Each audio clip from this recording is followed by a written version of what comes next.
उत्तर प्रदेश बहराइच कौशल विकास एवं उद्यमिता मंत्रालय भारत सरकार की ओर से चलाए जा रहे कार्यक्रम शिक्षा और कौशल की नींव पर नए भारत का निर्माण अंतर्गत जन शिक्षण संस्थान द्वारा कवि नगर नानपारा में प्रशिक्षण कार्यक्रम शुरू किया जा रहा है।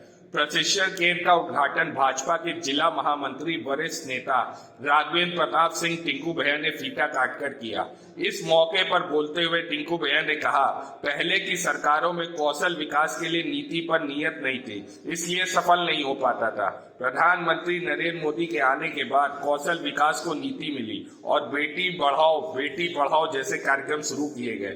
बेटी बचाने और पढ़ाने के बाद उनके आगे के जीवन के लिए सामूहिक विवाह योजना शुरू की गई। इस योजना में बिना भेदभाव हिंदू मुसलमान सभी को सरकार लाभ पहुंचा रही है। ऐसे ही तमाम योजनाएं सरकार द्वारा चलाई जा रही है। प्रशिक्षण केंद्र की ओर से भाजपा नेता टिंकू भैया व अन्य अतिथियों का जोरदार स्वागत भी किया गया। कार्यक्रम में मुख्य रूप से जिला उद्योग केंद्र के जेपी यादव, निदेशक शिक्षा संस्थान के कालिका प्रसाद पांडे, वरिष्ठ पत्रकार संजय मिश्रा, नंद कुमार पांडे, नीलम श्रीवास्तव, यास्मीन खान, गुलशन रहमान, इसरत अली, डॉक्टर शकील आदि मौजूद रहे। मैं सबसे पहले आभार व्यक्त करना चाहता हूं अपने आदरणीय कालिका जी का और आदरणीय संजय मिश्रा जी का कि जिन्होंने आज आप सबके बीच आने का यह अवसर हमको प्रदान किया है। उसके लिए मैं आप सबका आभार व्यक्त करता हूं।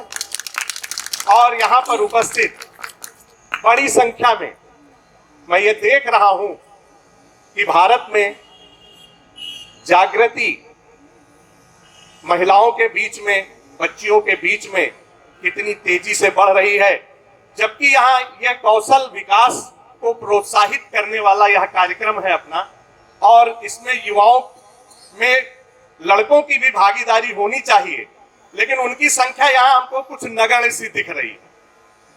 मुझे बड़ा एक बात को लेकर के आज बड़ा संतोष और बड़ा हर्ष हो रहा है कि हमारे भारत वर्ष में, अभी आदरणीय कालिका जी कह रहे थे कि प्रधानमंत्री नरेंद्र मोदी जी ने युवाओं को आगे बढ़ाने के लिए जो कार्य और कार्यक्रम प्रस्तुत किए हैं, उनके बारे में मैं कुछ आपके बीच में कहूं।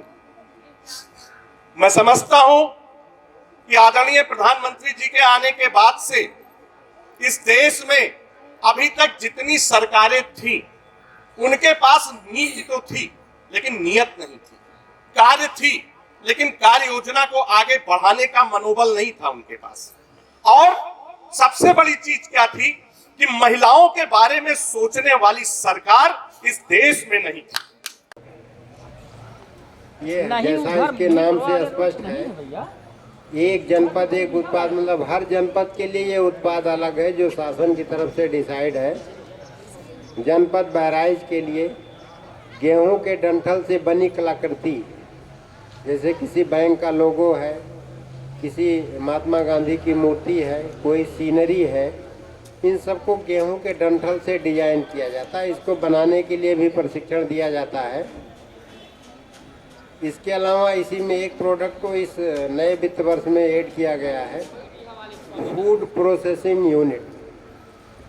जितने भी खाद्य चीज़ें हैं, खाने पीने की चीज़ें हैं, इनको बनाने पे, इनकी मैन्युफैक्चरिंग करने पे, इनमें व्यवसाय भी जुड़ा है। ODOP फूड प्रोसेसिंग में व्यवसाय, मतलब कोई भी फूड प्रोसेसिंग के आइटम की बिक्री करता है, उस पर भी आपको 25% अनुदान दे।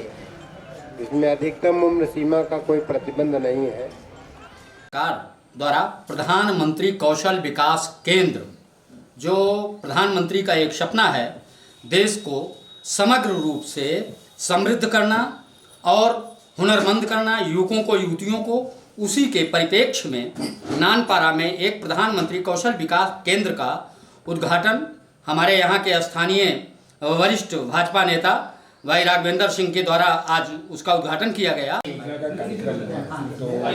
सरकार ने जैसे कहा है बेटी पढ़ाओ बेटी बचाओ, इसको नारा जो है सरकार का, वो कितना सफल होता दिख रहा है। आज मैं जब यहाँ आया तो जैसा कि आपने कहा है कि सरकार जो कह रही है कि बेटी बचाओ और बेटी पढ़ाओ, यहाँ पर बेटियों में एक अदम्य उत्साह मुझे देखने को मिला।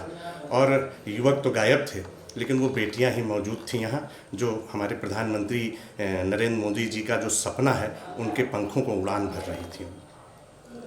आपको लगता है कि जो ये कौशल विकास योजना है ये आने वाले टाइम में, जैसे आजकल आप देख रहे हैं कि बेरोजगारी बहुत है और एक तरह से कहा जाता है कि अगर आप आजकल टेक्निकल नहीं हो तो आप मार्केट में टिक नहीं सकते, तो कि क्या ये कौशल विकास योजना एक आने वाले टाइम में हम लोग को एक अच्छे उभरते तौर पे देखने को मिल सकता है? निश्चित रूप से इसके जो योजनाएं हैं कि बेटियों को ब्यूटिशियन की ट्रेनिंग देना, सिलाई की ट्रेनिंग देना और बच्चों को इलेक्ट्रीशियन बनाना, तो ये निश्चित रूप से उनके एक व्यक्तिगत आगे बढ़ने के लिए जीविका की कमाई का एक अच्छा साधन उन्हें उपलब्ध हो जाता है इससे, अपनी मेहनत से। और ये कौशल विकास के द्वारा ये जो स्कीम चलाई जा रही है निश्चित रूप से युवाओं, बेरोजगार युवाओं के लिए बहुत महत्वपूर्ण कार्य योजना है।